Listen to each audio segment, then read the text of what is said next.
মহারাজ, এত গভীর রাতে জঙ্গলে দাঁড়িয়ে আপনি কার জন্য অপেক্ষা করছেন মহারাজ? সেটা একটু পরেই জানতে পারবে। তোমার এত উতলা হবার প্রয়োজন নেই। ঘুম পেলে ঘরে গিয়ে ঘুমিয়ে পড়ো। তা কেন মহারাজ? আমার জ্ঞান পিপাসু হৃদয় শুধু ওই একটু আপনার অপেক্ষার কারণ জানতে চাইছিল আর কি। আসলে অনেকক্ষণ ধরে ঠায় দাঁড়িয়ে অপেক্ষা করছি তো, তাই আর কি। ওই তো চলে এসেছে। চোখ মুখ তো কালো চাদরে ঢাকা। তা আপনি কে মশাই? প্রণাম বর্ধমান নরেশ। কৃষ্ণনগরের মন্ত্রী? ঠিক আছে ঠিক আছে, শোনো কৃষ্ণনগরের মন্ত্রী, আমি জানি তোমার বহুদিনের ইচ্ছে কৃষ্ণনগর রাজ্যের রাজা হওয়া, তাই তো? হ্যাঁ, কি আর করব বলুন, আমার সেই গুপ্ত ইচ্ছে সুপ্তই রয়ে গেল, কোনোদিন পূরণ হলো না। নবাব খাম্বাজরাজ কেউই কোনোদিন আমার মনের ইচ্ছে পূরণ করতে সাহায্য করলো না, তাই আপনার কাছে আসা। খালি হাতে বসে থাকলে সেই গুপ্ত ইচ্ছে শুধু সুপ্তই থাকবে না, কদিন পরে লুপ্ত হয়ে যাবে। শোনো কৃষ্ণনগরের মন্ত্রী, তোমার মতো আমারও বহুদিনের ইচ্ছে ওই সোনার রাজ্য কৃষ্ণনগরকে নিজের হাতে পাওয়া, কিন্তু কিছুতেই হচ্ছে না। তাই আমি একটা পরিকল্পনা করেছি। কি পরিকল্পনা? পরিকল্পনা ঠিক মতো খাটাতে পারলে ওই কৃষ্ণনগর হাতে পাবো, সেটা হবে আমার একটা অঙ্গরাজ্য। কি পরিকল্পনা বলুন বর্ধমান রাজ। শোনো, কৃষ্ণনগর রাজ্যকে বাগাতে গেলে তোমাদের দুটো পথের কাঁটাকে সরাতে হবে। কাকে কাকে বর্ধমান রাজ? দুজন তীক্ষ্ণ ক্ষুরধারী বুদ্ধিমান ব্যক্তি। শোনো শোনো, তুমি কালকে... আপনি কোনো চিন্তা করবেন না, এই সব কাজে বিশাল পটু, যাকে বলে বড় খেলোয়াড়। ঠিক আছে, তুমি তোমার দাবার চাল দিতে থাকো, তারপর সুযোগ বুঝে আমিও মক্ষম চালটা দিচ্ছি। ঠিক আছে ঠিক আছে, আপনি আপনার কাজ শুরু করে দিন, আমিও কালকে রাজসভায় গিয়ে আমার কাজ শুরু করে দেব।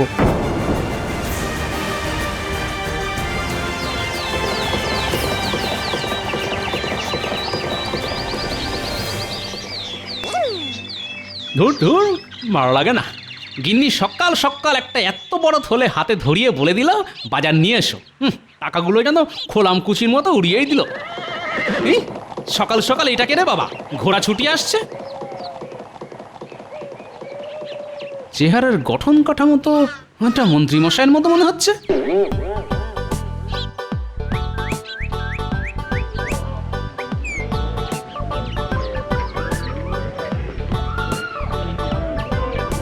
কি ভাই, তোমার এই পটল তো সকালে সকালেই পটল তুলেছে। আর কি করবো বলো তো গোপাল দাদা, দিনকাল তো খুব খারাপ। বাজারে একদম টাটকা সবজির আমদানি কমে গেছে গো। ঠিক আছে, বেছে বেছে একশের আধমরা পটল দাও দেখি।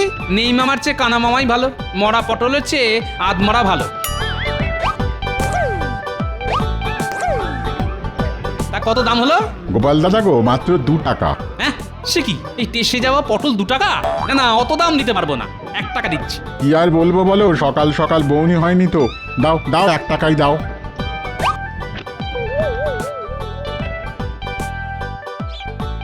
দেখেছো মানুষটাকে কোন কাক ভরে বাজার আনতে পাঠিয়েছি, কিন্তু এখনো ফেরার নাম গন্ধ নেই। কখন রান্না যে হবে আর কখন রাজসভায় যাবে, দূর দূর দূর, আমার হয়েছে যত জ্বালা। এলো গিন্নি, সকাল সকাল এত চিৎকার চেঁচামেচির কে আছে শুনি? ওই ওই এতক্ষণে বাবুর সময় হলো বাজার থেকে বাড়ি ফেরার। হ্যাঁ, দেরি হবে না? এমনিতেই এই টাকফাটা আগুন গরম, তার উপর বাজারেও আগুন দাম, দেরি তো হবেই। তা বাজার থেকে কি এনেছো দেখি? এই নাও ধরো।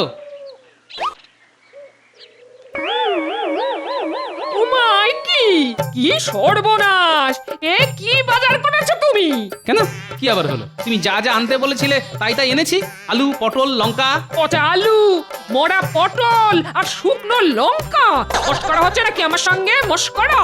এইসব এইসব গরু ছাগলের খাবার তুমি সংসারের জন্য এনেছো? কি আর করবো বলো গিন্নি, বাজারে সবকিছুর যে আগুন দাম, তোমাকে এই দিয়েই রান্না করতে হবে, বুঝলে? বাবু আবার রাজসভায় চাকরি করে, তাতেই এই অবস্থা। যদি অন্য কিছু করতো তাহলে তো মনে হয় খেতেই পেতাম না। ধুর ধুর। অত কথা না বাড়িয়ে তাড়াতাড়ি কিছু একটা রান্না করো, আমি স্নানে গেলাম।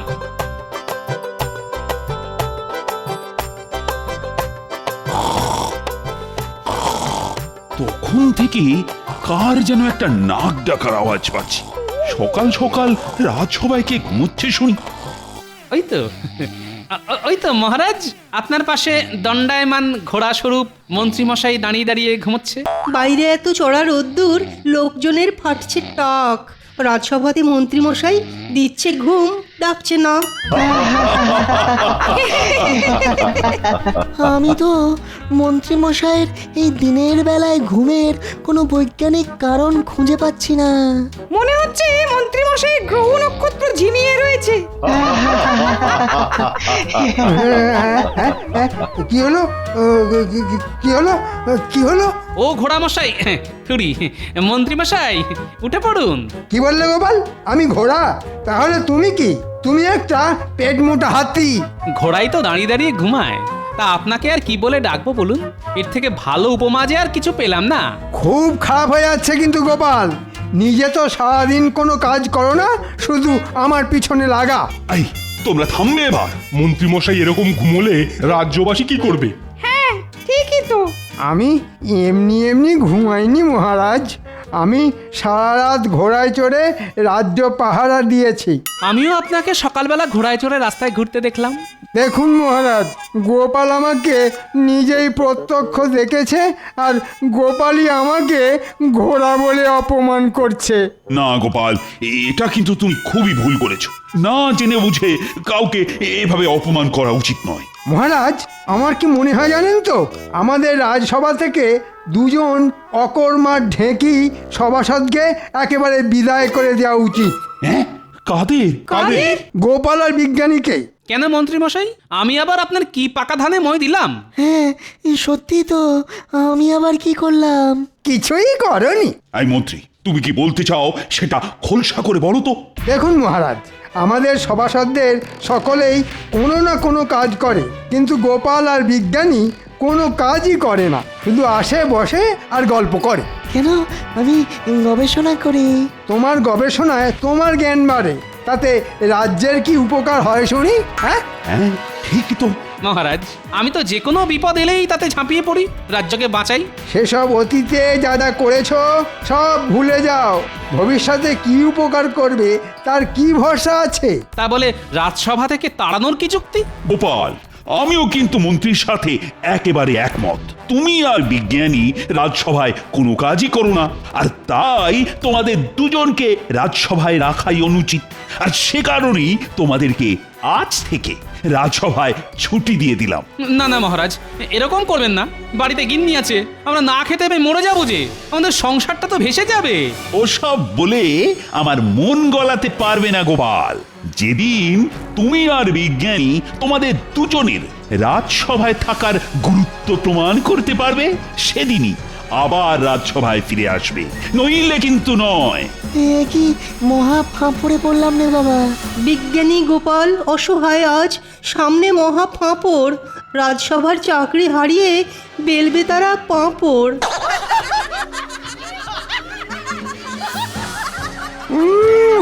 এমন পেঁচ দিয়েছি, একেবারে একেবারে সব দিশাহারা হয়ে গেছে। বিজ্ঞানী গোপাল বিদায়। এখন শুধু মহারাজকে সরিয়ে আমাকে সিংহাসনে বসতে হবে। বাবা, আমি হলাম মন্ত্রী, সব সভাসদদের মধ্যমণি আমি ষড়যন্ত্রী। আজকের মতো রাজসভা তাহলে এখানেই সমাপ্তি ঘোষণা করা হলো।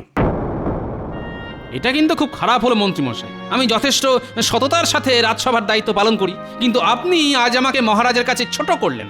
আমি আর বলার কে গোপাল, সবই ওপরওয়ালার ইচ্ছে। জয় ঠাকুর, জয় ঠাকুর।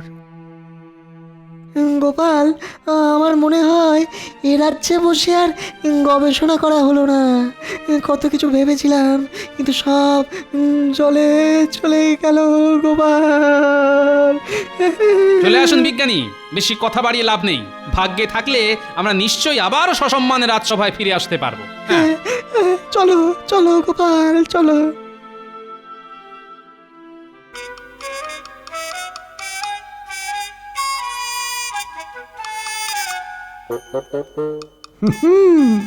তোমাদের রাজসভা থেকে তাড়িয়েছি, এবার তোমাদের রাজ্য থেকে বিদেয় করব। হাহা।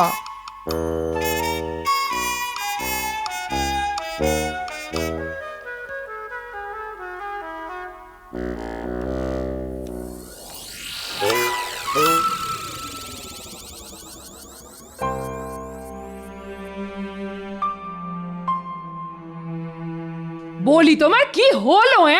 সেই রাজসভা থেকে এসে বসে আছো তো বসেই আছো, ওঠবার নাম গন্ধ নেই। আর কি বলবো বলো গিন্নি, এখন থেকে তো বসেই থাকতে হবে। বসে থাকতে হবে মানে? রাজসভার চাকরিটা চলে গেছে গিন্নি। তোমার মাথাটা কি একেবারে খারাপ হয়ে গেছে নাকি? না গো না, মাথা আমার খারাপ হয়নি, যা বলছি সত্যি বলছি। আমার আর চাকরি নেই গিন্নি, যে কটা জমানো টাকা পয়সা আছে সব মনে হচ্ছে এবার ভেঙে খেতে হবে। দূর দূর দূর, কি যে সংসারে এসে পড়েছি আমার কপাল জানে। আজকে আমাকে এই দিনও দেখতে হলো।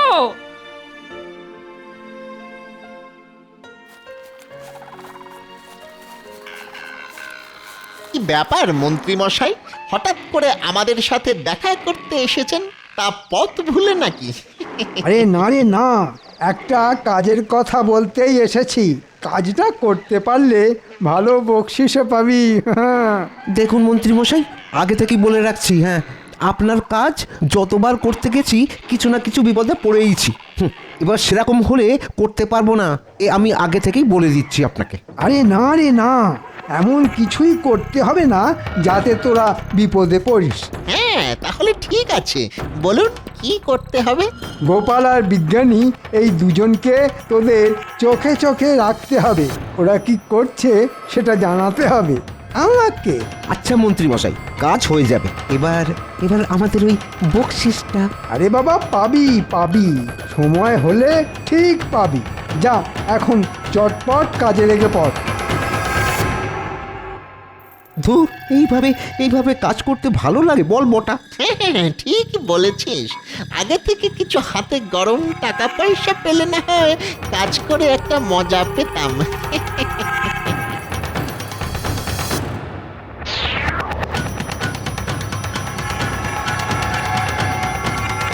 ওরে বটা, গোপাল তো ওই বিজ্ঞানীর বাড়িতেই ঢুকছে রে, আমাদের খাটুনিটা কমে গেল। হ্যাঁ, তা যা বলেছিস। তা ঘটা, তুই চট করে মন্ত্রীমশাইকে ডেকে নিয়ে আয়, আমি ততক্ষণ ঝোপের আড়ালে বসে সব কিছু নজর রাখছি। ঠিক আছে, এই যাব আর এই আসবো। হ্যাঁ। কি গো বিজ্ঞানী, কি করছো? কি আবার করব বলো গোপাল, আমার যা কাজ, এই একটু একটা পটকা নিয়ে গবেষণা করছি। হ্যাঁ, সে কি গো বিজ্ঞানী? আরে বাবা, অনেকদিন আগে থেকেই এটা বানিয়ে রেখেছি, যদি আমাদের রাজ্যের কোনো বিপদে আপদে কাজে লাগে সেই জন্য। তুমি দেশের জন্য এত ভাবছো, আর এমন ভাগ্যের পরিহাস দেখো, মহারাজ তোমাকেও রাজসভা থেকে বহিষ্কার করলো। ঠিক বলেছ গোপাল, আমি কালকে সকালবেলা গিয়ে মহারাজকে আমার এই যুগান্তকারী পটকা আবিষ্কারের কথা জানাবো, তাহলে মহারাজ নিশ্চয়ই আবার আমাকে রাজসভায় ফিরিয়ে নেবেন। হ্যাঁ, তা নিশ্চয়ই নেবেন, কিন্তু আমার তো কোনো হিল্লে হলো না। এমনিতেই বাজারের আগুন দাম, নুন আনতে পান্তা ফুরিয়ে যাচ্ছে। এখন চাকরি খুইয়ে আমি কিভাবে সংসার চালাবো বলো তো? শোনো গোপাল, আমাদের রাজ্যের জন্য তোমার অবদান কিছু কম নয়, তাই আমি মহারাজকে বলবো এই পটকা বানানোর জন্য তুমিও সাহায্য করেছো। এটা এমন একটা জিনিস, সেটা ছোট পটকা আর বড় ঝটকা। মহারাজ দেখবেন আর চমকে চমকে উঠবেন। কোনো আগুন লাগবে না, শুধু ছুঁড়ে মারলেই ফাটবে। কই দেখি তোমার পটকা, একটু পরীক্ষা করে দেখি। এই নাও দেখো, তবে ঘরের মধ্যে ছুঁড়ো না কিন্তু। না না, বাইরে ছুঁড়েই পরীক্ষা করব। ওরে বাবা রে, ওরে বাবা রে, মরে গেলাম রে। ও মা গো, বাবা গো, বাবা গো, ওরে মা গো, বাবা গো, ওরে, কি ভয়ানক! বাঁচাও বাঁচাও! কারা যেন ছুটে পালিয়ে গেল মনে হচ্ছে। এই কিরে,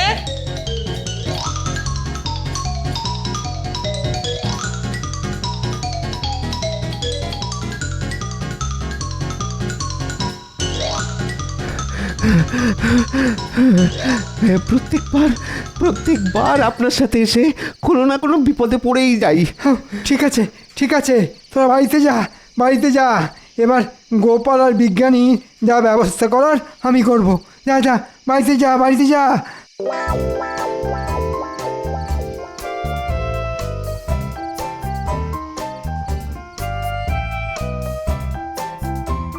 মহারাজ, হে বাবা, হে কি অবস্থা তোমার? আর বলবেন না, সবই গোপালের কীর্তি। তাড়াতাড়ি সৈন্য সামন্ত নিয়ে বিজ্ঞানীর বাড়িতে চলুন, নইলে এর থেকে ভয়ঙ্কর অবস্থা আপনারও হতে চলেছে। কি বলতে চাইছো কি মন্ত্রী? জানেন মহারাজ, আপনি বিজ্ঞানী আর গোপালকে রাজসভা থেকে তাড়িয়ে দিয়েছেন বলে না, গোপাল আর বিজ্ঞানী পরিকল্পনা করে রাজবাড়ি, রাজসভা সব উড়িয়ে দিতে চাইছেন। কি বলছো কি মন্ত্রী? চলো তো, প্রহরী প্রহরী। বলুন মহারাজ। চলো চলো, এক্ষুনি চলো, তোমাকে আমার সাথে বিজ্ঞানীর বাড়িতে যেতে হবে। যথা আজ্ঞা মহারাজ। তাহলে বিজ্ঞানী, কালকে এই পটকা নিয়ে রাজসভায় যাব। না, রাজসভায় ফিরে আসার স্বাদ আর কোনোদিনও পূর্ণ হবে না গোপাল। তুমি কি ভেবেছ তুমি আর বিজ্ঞানী রাজসভা উড়িয়ে দেবে? হ্যাঁ, সে স্বপ্ন কোনোদিনও পূর্ণ হবে না গোপাল। এ কি মহারাজ, মন্ত্রীমশাই আপনারা এখন? কেন, তোমাদের গোপন পরিকল্পনা ধরে ফেলায় খুব চমকে গেছে মনে হচ্ছে। কি যাতা বলছেন মন্ত্রীমশাই? বিজ্ঞানী তো ভেবেছিল এই ছোট ছোট পটকাগুলি মহারাজকে দেখাবেন, তাহলে আমাদের রাজ্যের সুরক্ষায় অনেক সুবিধে হবে। হ্যাঁ মহারাজ, আজ সকালে মন্ত্রীমশাই বলেছিলেন না যে আমি কিছুই করি না, কিন্তু সেটা একদম ভুল কথা মহারাজ।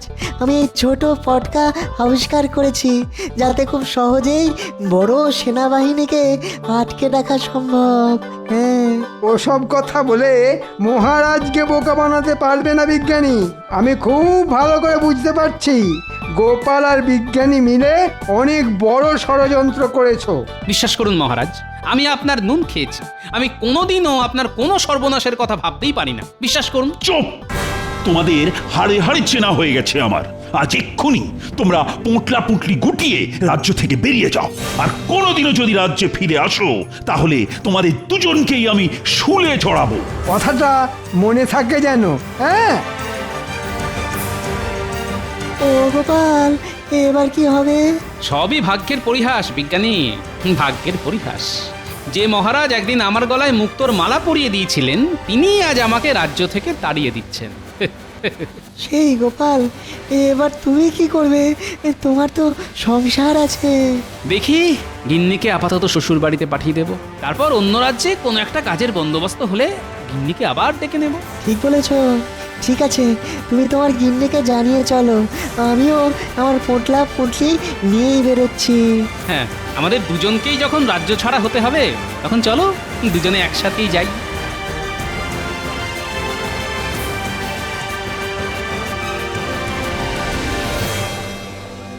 আর বেশি পথ নয় বিজ্ঞানী, এই গুহার রাস্তা পেরোলেই আমরা কৃষ্ণনগর রাজ্যের পশ্চিম সীমানা পেরোবো। ও, সেই তখন থেকে হেঁটেই চলেছি, পাটা যেন আর চলছে না। একটু কথা বসে বিশ্রাম নিলে হয় না গোপাল? চলো তাহলে ওই গুহার ভিতরেই না হয় রাতটা কাটিয়ে দিই, তারপর কালকে ভোর হতে না হতেই অজানার উদ্দেশ্যে আবার বেরিয়ে পড়বো। হ্যাঁ হ্যাঁ, তাই চলো।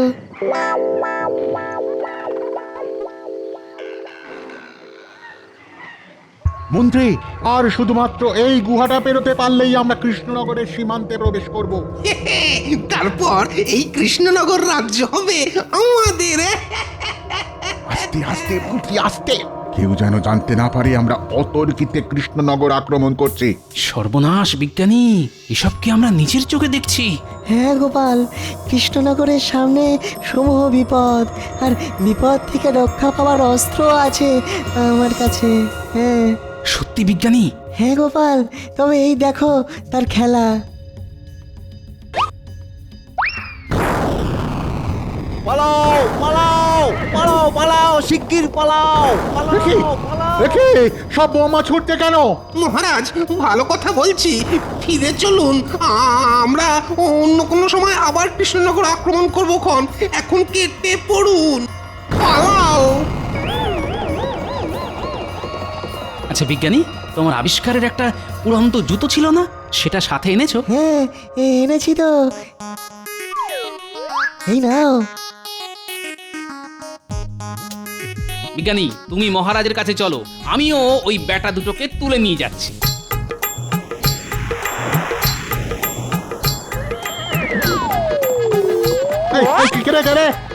ছাড়ো ছাড়ো ছাড়ো বলছি, ছাড়ো, খুব খারাপ হয়ে যাচ্ছে কিন্তু। ওপর থেকে এখন ছেড়ে দিলে না, এখানেই ফুটুস দুম হয়ে যাবেন আপনারা। তাই যেখানে ছাড়ার ঠিক সেখানেই ছাড়বো। এখন চুপচাপ আমার সাথে চলুন।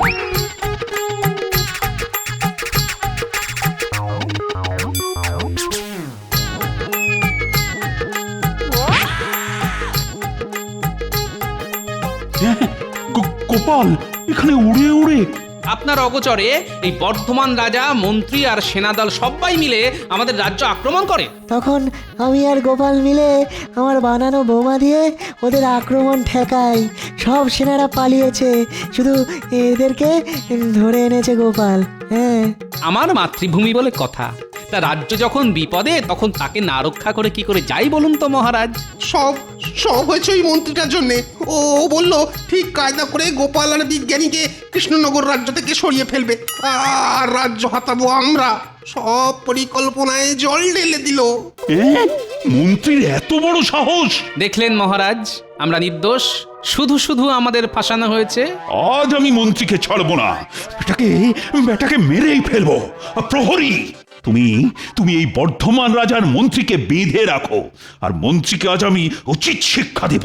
আর গোপাল, বিজ্ঞানী, তোমরা আমায় ক্ষমা করো। ভুল বুঝে আমি তোমাদেরকে অনেক কথা বলেছি, কিছু মনে করো না যেন। আজকে থেকে তোমরা আবার সসম্মানে রাজসভায় আসবে। তোমাদের এই উপকার আমি কোনোদিনও ভুলবো না। সবই মহারাজ বিজ্ঞানীর আবিষ্কার করা ছোট পটকার বড় ঝটকার কামাল। আর এখন আমি মন্ত্রীকে একটা ঝটকা দেব। দাঁড়াও মন্ত্রী, দাঁড়াও বলছি, দাঁড়াবে মন্ত্রী। ভুলে গেছে মন্ত্রী। মহারাজ।